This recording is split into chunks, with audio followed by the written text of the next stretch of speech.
ও মোহর খবর জানলে তো বল। তার মানে আরে মোহর কথা আমি তুলে নিয়ে গেছি। আবার বল মোহর এখন বাইজি মহলে নাচছে। না না আরো আছে শুনুন শুনুন দাদা, ওই আপনাদের কোম্পানি থেকে যে 50 লক্ষ টাকা চুরি হয়ে গেছিল না, তা পুরোটাই ঢপ।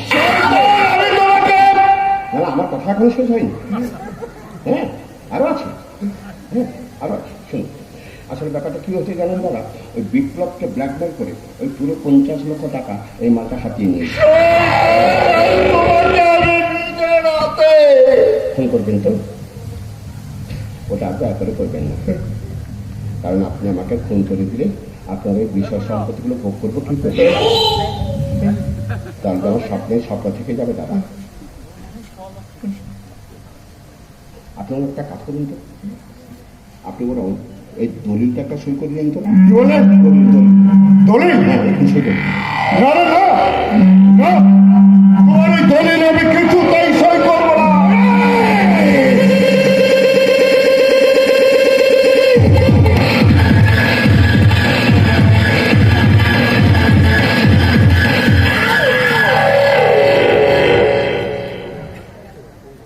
তোর বাপ সই করবে, মনে রাখিস তোর বোনের সুসাইড নোটটাকে তো এখনো আমার কাছে রয়েছে, ওটা যদি আমি থানায় জমা করে দিই বাকি জীবনটা তোকে জেলে বসে মরতে হবে। তাই বলছি সেটা বল।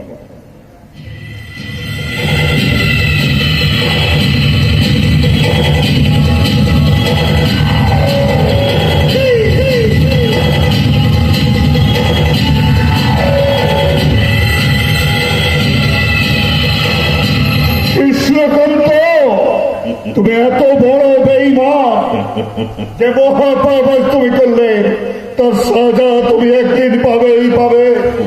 কিন্তু আমি এখন কি করবো? এই মুহূর্তে আমার ভিক্ষে ছাড়া আর যে আমার কোনো উপায় নেই।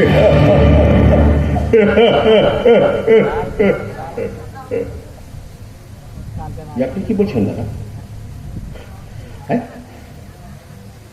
না না আপনি কি বলছেন? না না আমি বেঁচে থাকতে থাকতে আপনি কেন ভিক্ষে করবেন? কৃষ্ণ দাদা গো, ও কথা শোনার আগে আমার মাথায় কেন বজ্রপাত হলো না।